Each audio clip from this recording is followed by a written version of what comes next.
Comment investir en Guinée, y monter ton business et aussi profiter des avantages qu'offre la Guinée en termes d'investissement? Est-ce là ta question? Salut à toi et bienvenue sur Gainvest. Aujourd'hui, je vais te parler de transport et t'expliquer comment tu peux débuter ton activité dans le domaine du transport en Guinée. Ce secteur est un secteur qui se veut rentable pour qui veut investir en Guinée et se constituer des revenus corrects. Ce secteur se veut un secteur avec un potentiel d'activité rentable pour qui veut investir en Guinée et réussir son projet. Avant de commencer, voici une mise en situation sur la situation actuelle de la Guinée. La Guinée est un pays avec une superficie de 245 000 km² et une population estimée à environ 13 millions d'habitants. Ces habitants n'ont pas tous les moyens d'avoir une voiture personnelle et sont donc obligés de prendre les transports en commun pour se déplacer d'un point A à un point B, et ce pour de multiples raisons qui peuvent concerner des déplacements d'ordre professionnel et personnel, des déplacements de courte ou de longue durée, le transport de passagers ou de marchandises, ou toute autre raison non citée qui peuvent donner lieu à des déplacements de personnes d'un point A à un point B. Comme tout pays avec une population active comme la Guinée, ces populations ont besoin d'un système de transport correct, sain et leur permettant de répondre à tous leurs besoins en termes de déplacement. Et c'est là que tu interviens. Si tu écoutes les conseils que je vais te donner et que tu profites de la situation actuelle de la Guinée, à la fin de la vidéo, tu comprendras que débuter ton activité dans le transport de personnes ou de marchandises est l'un des moyens qui te permettra de te constituer un patrimoine financier et faire un pas de plus vers l'indépendance financière. Avant de commencer, je vais quand même te faire un petit rappel de la situation actuelle de la Guinée lorsqu'il s'agit de transport de personnes ou de marchandises.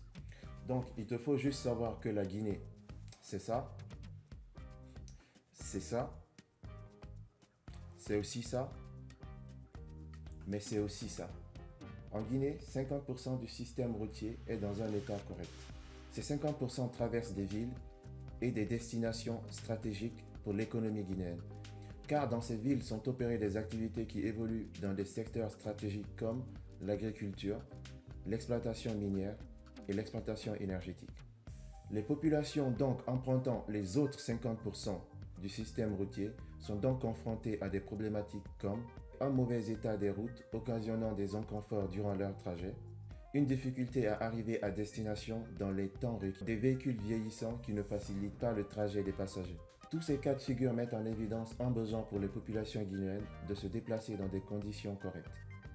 Et cela doit, chez toi, futur investisseur, te faire te poser la question: comment trouver ta place dans ce schéma où un besoin est mis en évidence en ce qui concerne le transport de personnes? En espérant que tu m'aies bien suivi, j'espère que tu vois dans cette situation une opportunité d'investissement à ne pas rater, une opportunité pour toi de lancer ton projet de transport de personnes, projet qui, réalisé dans de bonnes conditions, te permettra de te créer une source de revenus considérable, participer à l'amélioration des conditions de vie des populations guinéennes, motiver ceux autour de toi qui sont intéressés par l'investissement en Guinée mais qui n'attendent que des résultats concrets, créer ton activité dans une niche en perpétuelle évolution dans laquelle ton capital investi ne sera pas perdu, tout au contraire. Maintenant que j'ai réussi à attirer ton attention, tu dois te demander quels sont les conseils dont tu as besoin pour lancer ton activité et débuter ton projet. Dans la suite de la vidéo, je dénombre 5 notions à comprendre afin de lancer ton projet et que celui-ci se passe dans de bonnes conditions. La première étant l'achat du véhicule. Avant d'acheter ton véhicule, il te faut avoir déjà validé le secteur d'activité dans lequel tu veux évoluer. Est-ce le transport de marchandises ou le transport de personnes? Dans le cadre de cette vidéo, je vais m'intéresser au transport de population et t'expliquerai comment, avec un capital initial de 14 500 euros, tu pourras débuter ton activité et t'assurer un amortissement au bout de 6 mois. Dans le cas des transports de personnes, le choix des véhicules dépendra du type de distance à parcourir, qui peut être soit une courte ou une longue distance. Pour les courtes distances, on peut être amené à choisir des véhicules standards respectant certains critères. Le choix du véhicule peut donc se porter sur des citadines avec un grand coffre à l'arrière, des minibus de 10 à 15 places pour le transport de grand nombre de passagers.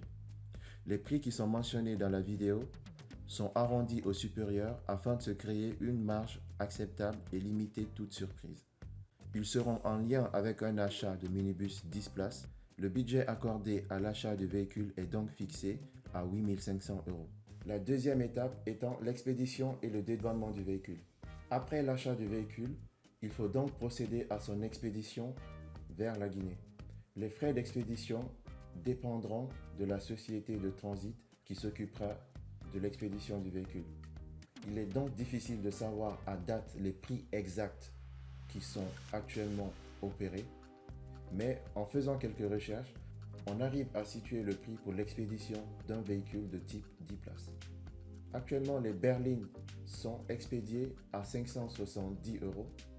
Les vannes de type Kangoo sont expédiées à 670 euros et les 4x4 sont expédiés à 1000 euros. Au vu de ces informations, les frais d'expédition d'un véhicule de 10 places ont donc été estimés à 1500 euros. Mais pour éviter toute surprise, on a poussé encore le seuil plus loin pour l'estimer à 2000 euros. En ce qui concerne les frais de dédouanement, en se basant sur le dédouanement d'un véhicule de type 4x4 qui est de 1000 euros, le dédouanement d'un véhicule de 10 places devrait approcher les 1000 euros tout au plus. À ce niveau, on se retrouve donc avec un budget de achat du véhicule plus expédition et dédouanement à 11 500 euros. Après avoir acheté le véhicule, l'expédier et payer les frais de dédouanement, on passe à la troisième étape qui est la régularisation du véhicule et la légalisation de ses documents.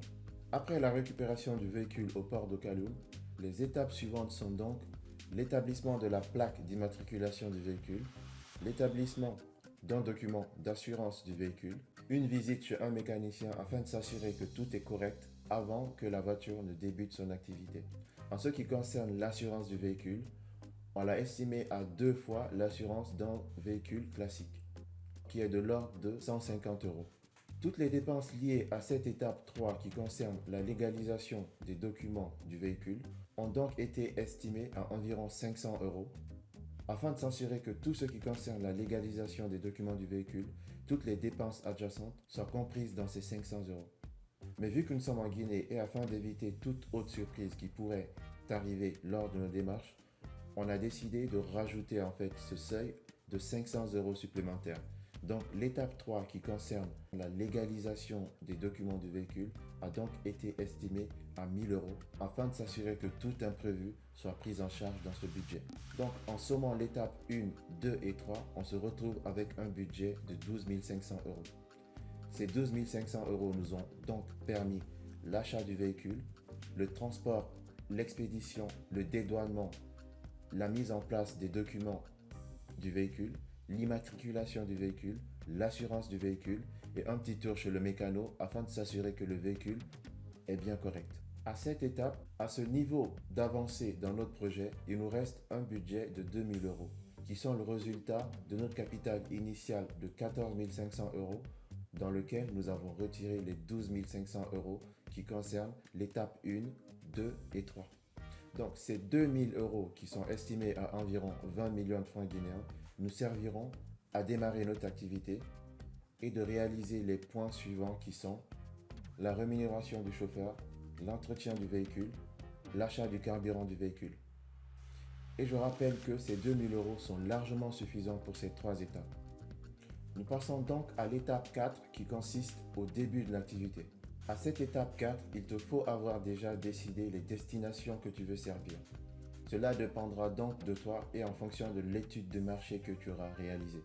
Quand cette étape sera validée, il te faut choisir 2 chauffeurs que tu auras recrutés en fonction de leurs compétences dans le domaine du transport de personnes et surtout leurs compétences techniques dans le métier.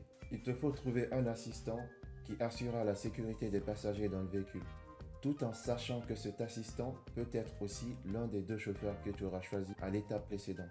S'assurer que les 2 chauffeurs ont des compétences en mécanique afin d'éviter tout problème lors des trajets. Rejoindre un réseau local opérant dans le domaine des transports et surtout dans les villes parcourues par ton véhicule afin de s'entraider, de partager des idées et surtout s'échanger des chauffeurs en cas de besoin.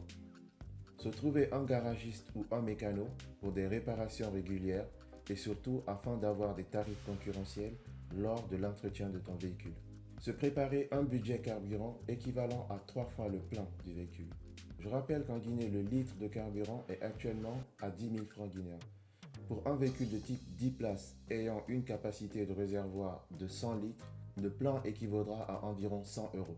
Ton projet est donc à ce niveau dans une phase de maturité assez avancée et ton étude de marché t'aura permis d'avoir un retour sur les tarifs du marché.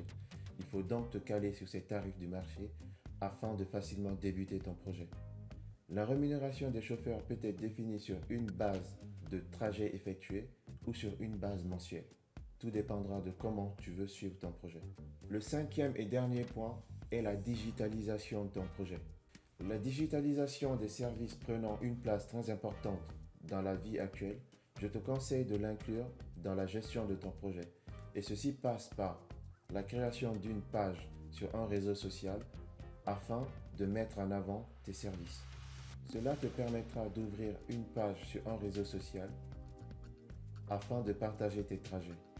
Ces différents voyages correspondront à des événements que tu auras créés sur cette page où chaque participant correspondra à un passager de ton véhicule.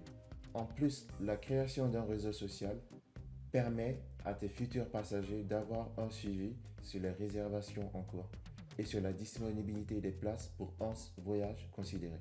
Cela te permettra de communiquer avec tes futurs passagers afin de leur remonter toutes dernières informations qui peuvent impacter la réalisation de ton trajet.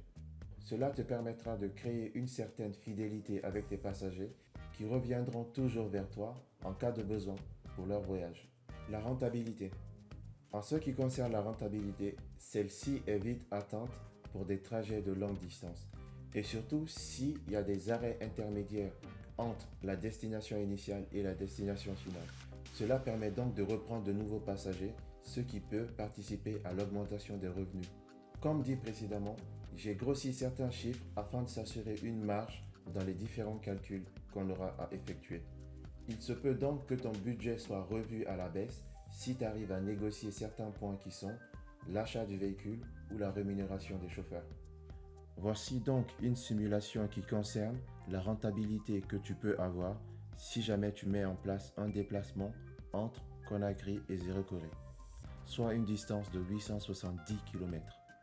Dans ces deux tableaux, je te montre pour les trajets aller-retour Conakry-Zéro-Corée les différents gains que tu auras à avoir et les différentes dépenses que tu auras à effectuer, et ce dans l'optique de te calculer le gain net qui te reviendra pour chaque déplacement aller-retour. Donc dans le premier tableau, je montre que le prix d'un ticket est actuellement de 400 000 francs guinéens l'aller et 400 000 francs guinéens le retour. Pour un véhicule de 10 places et en ne comptant pas les chauffeurs, on se retrouve avec une somme de 400 000 x 10 qui équivaut à 4 millions de francs guinéens pour l'aller et 4 millions de francs guinéens pour retour. Donc en gros, pour un aller et un retour, nous aurons gagné 8 millions de francs guinéens en vendant nos places disponibles dans le véhicule. Mais durant ce même trajet, les dépenses que nous aurons à effectuer concernent le plan et comme l'ayant dit auparavant, nous estimons la capacité de carburant nécessaire à 3 plans. Un plan équivalent à 1 million de francs guinéens, 3 plans correspondront à 3 millions de francs guinéens. Nous avons estimé la rémunération des chauffeurs à 1 500 000 pour le trajet aller-retour et pour les deux chauffeurs. On se retrouve donc avec un total de dépenses de 4 500 000 francs. Afin de calculer le gain net que nous aurons acquis au bout de chaque aller-retour, on effectue donc la soustraction entre le gain et le total de dépenses. L'opération sera donc de 8 millions moins 4 500 000, ce qui nous donne un gain minimum de 3 500 000 francs guinéens. Le capital investi étant de 14 500 euros, c'est-à-dire 170 000 francs guinéens, il est possible de calculer la période ou le nombre de trajets au bout duquel on aura amorti notre capital initial. En faisant la division du capital initial investi sur le gain que nous avons pour chaque aller-retour, il en revient que le capital initial est amorti au bout de 49 trajets aller et retour. Si tu décides d'effectuer 2 trajets par semaine, ton capital initial de 14 500 euros, c'est-à-dire 170 millions de francs guinéens, sera amorti au bout de 25 semaines, ce qui équivaut à environ 6 mois. Donc, pour un trajet Conakry Zérékoré à 400 000 francs guinéens l'aller et 400 000 francs guinéens le retour, ton capital de 14 500 euros sera amorti au bout de 6 mois. Je rappelle qu'il y a moyen que ton capital soit amorti un peu avant. Cette période de 6 mois peut être revue à la baisse parce que dans les différents calculs que nous avons faits, je n'ai pas pris en compte le prix des bagages supplémentaires que des passagers pourront être amenés à avoir.